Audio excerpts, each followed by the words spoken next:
Seringkali kebaikan Allah itu kita pandang dari sudutnya yang materi. Allah itu baik kalau kita punya harta yang banyak, tanah yang luas, pabrik yang di mana-mana. Sementara kalau cuma sekadar itu kebaikan Allah, terlalu sedikit orang yang mendapatkannya. Padahal kebaikan Allah tidak pernah berhenti dan meliputi seluruh makhluk yang hidup ini. Karena itu pada kesempatan jumpa sore ini, saya ingin mengajak kita melihat kebaikan-kebaikan Allah dalam bentuk yang lain. Bahwa kita diberikan harta yang banyak, itu kebaikan Allah. Diberikan tanah yang luas, itu juga kebaikan Allah. Diberikan perusahaan, pabrik di mana-mana, itu juga kebaikan Allah. Tapi tidak terbatas kepada itu. Ada kebaikan-kebaikan yang non-materi, yang malah justru itulah esensi kebaikan itu. Mari kita renungkan sebuah hadis di mana baginda Rasul bersabda, arba'atun man u'tiyahunna faqad u'tiya khairat dunya wal akhirah. Ada 4 hal. Siapa yang oleh Allah diberikan keempat hal ini, sungguh dia telah diberikan kebaikan dunia dan sekaligus kebaikan akhirat. Kebaikan dunia juga kebaikan akhirat. Ini berarti belum tentu yang baik di dunia menurut kita akan berbuntut baik juga di akhirat. Tapi orang yang diberikan 4 hal ini, dia sungguh diberikan kebaikan dunia dan juga kebaikan akhirat nanti. Apa 4 perkara ini? Yang pertama, qalban syakir. Orang yang oleh Allah diberikan hati yang pandai bersyukur. Ada ungkapan, my heart is my home. Hatiku adalah rumahku. Kalau luas hati, rumah yang kecil besar rasanya. Kalau sempit hati, rumah yang besar pun kecil jadinya. Kalau hati sempit, rumah pun kecil, kiamat namanya. Orang yang hatinya pandai bersyukur, bisa mensyukuri nikmat. Dan dengan dia bersyukur, semakin bertambah nikmat itu kepadanya. Banyak orang kaya harta, tapi miskin hati. Ini gejala zaman kita sekarang. Di tengah gemerlapnya harta, dia tidak tahu mau diapakan harta yang banyak itu. Orang-orang sufi menjelaskan bahwa kaya itu ada 2 macam. Ada kaya majazi dan kaya hakiki. Yang disebut kaya majazi, kaya artifisial. Lahirnya dibaluti harta, tapi hatinya miskin. Hidupnya sudah serba ada, tapi dia masih merasa kurang. Rumahnya sudah titik air liur orang melihatnya, tapi dia masih merasa belum apa-apa. Mobilnya berdecak orang kagum melihatnya, tapi dia rasakan itu pun masih belum. Maka dia selalu miskin.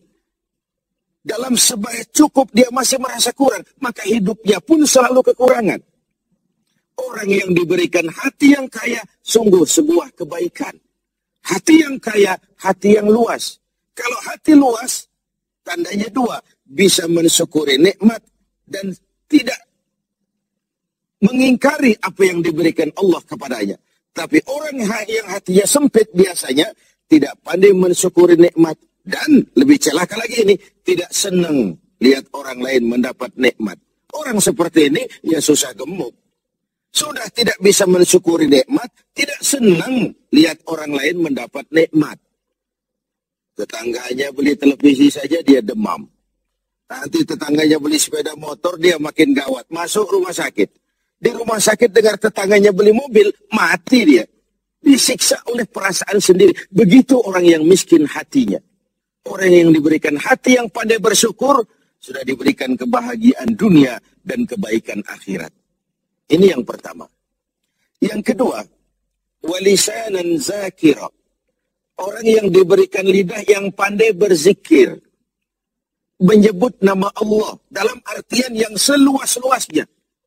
Tasbih ya zikir, tahmid ya zikir, tahlil ya zikir. Tapi ada fenomena lain. Melihat apapun yang mengagumkan, dia kembali kepada Sang Maha Pencipta. Itu pun zikir.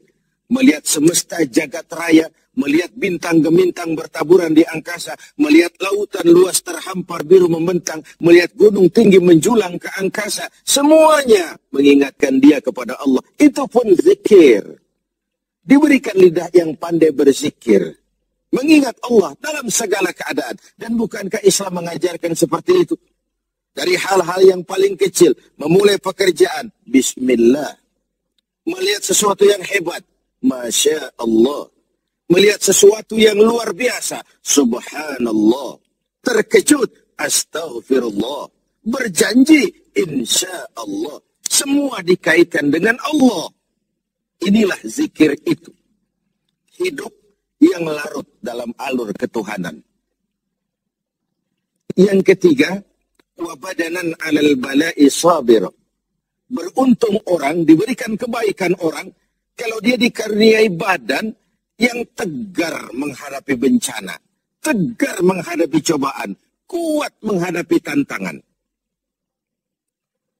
Tantangan itu penting. So, kalau tidak ada tantangan, kita akan tidur.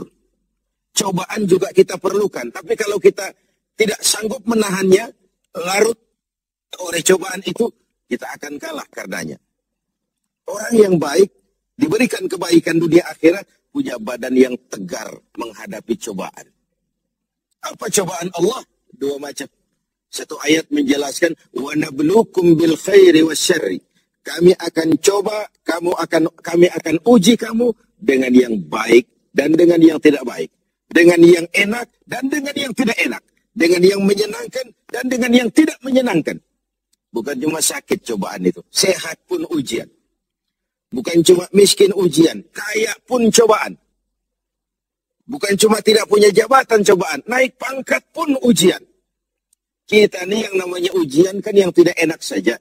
Kalau sudah sakit, ya Allah, sedang diuji. Sehat, lupa daratan. Miskin, ujian. Setelah kaya, lupa bahwa itu juga ujian. Fenomenanya apa? Banyak orang lulus ketika diuji dengan kemiskinan. Tapi gagal berantakan setelah diuji dengan kekayaan. Ketika miskin dia hamba Allah. Setelah kaya dia pindah menjadi hamba harta. Belum pernah ada orang datang mengeluh, Pak Ustadz, saya sedang diuji oleh Tuhan. Kenapa Pak? Uang saya sedang banyak. Belum pernah. Kalau sudah bangkrut, miskin, baru merasa diuji. Bukankah sejarah syarat dengan contoh? La nufarriqu baina ahadim min rusuli. Kami tidak membeda-bedakan para rasul. Tidak ada rasul yang dianak emaskan. Semuanya diuji, semuanya ditempa, semuanya digembleng. Semuanya tegar seperti batu karang di tengah samudra. Walau tiap hari dihempas ombak, dihantam gelombang, dia tetap berdiri dengan tegar. Begitulah orang yang diberikan kebaikan oleh Allah. Lain dengan orang yang loyo, sedikit kena kesulitan seperti ayam sampar, kerakap tumbuh di batu, hidup segan mati pun tak mau. Skeptis, pesimis. Apa yang bisa kita lakukan kalau dasar hidup kita sudah skeptis dan pesimis itu tadi? Hidup ini adalah cobaan. Semakin tinggi kualitas keimanan, semakin berat cobaan itu. Semakin kokoh berpegang kepada agama, semakin kuat pula cobaan datang menerpa.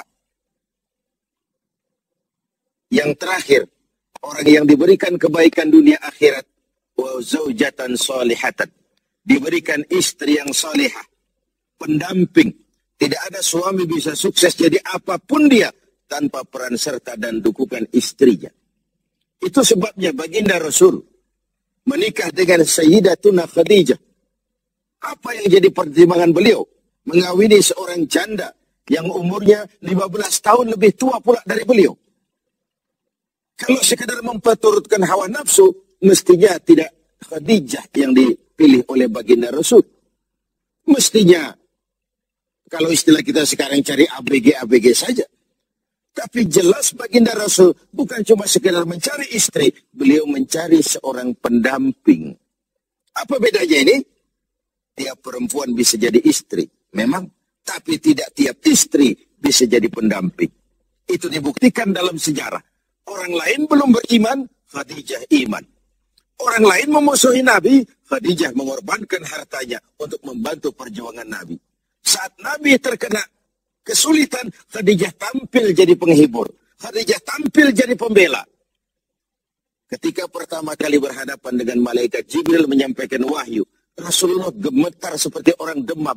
Kembali ke rumah, zammiluni ya Khadijah, selimuti saya Khadijah, selimuti. Kenapa bang? Barusan turun Jibril, dia katakan begini-begini, saya khawatir Khadijah. Khadijah mengerti suaminya semua mengalami semacam frozen, emotional attitude. Sebagai istri yang bijak, pendamping yang baik, beliau tampil. Kalla ma yukhzikallahu abada. Jangan khawatir bang, Allah tidak akan menyusahkan abang untuk selamanya. Tenanglah ini. Rumah tangga adalah awal kesuksesan kita di tempat lain. Karena itu, kalau diberikan istri yang solehah, itu sudah kebaikan dunia dan kebaikan akhirat.